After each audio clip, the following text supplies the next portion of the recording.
ગાંધીનગરમાં ગેરકાયદેસર દબાણો દૂર કરવા માટે મેગા ડિમોલિશન હાથ ધરવામાં આવી રહ્યું છે। શહેરના પેથાપુર વિસ્તારમાં તંત્ર દ્વારા દબાણ દૂર કરવાની કામગીરી હાથ ધરવામાં આવી છે।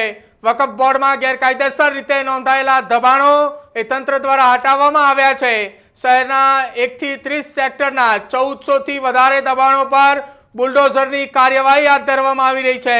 સરકારી જમીન પર 1500 થી વધુ વખત ફેરફારો કરાયા હોવાનો પણ खुलासो थयो छे।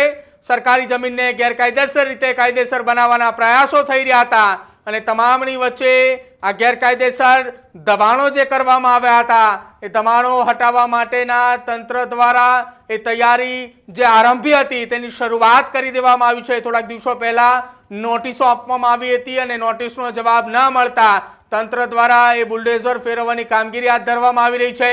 वहीवटी तंत्र द्वारा तमाम कायदाकीय प्रक्रिया हाथ धरी અને આ દબાણો દૂર કરવા માટેની કાર્યવાહી હાથ ધરવામાં આવી રહી છે। ગાંધીનગરમાં ગેરકાયદેસર ધાર્મિક દબાણો પર બુલડોઝર ફેરવવામાં આવ્યું છે।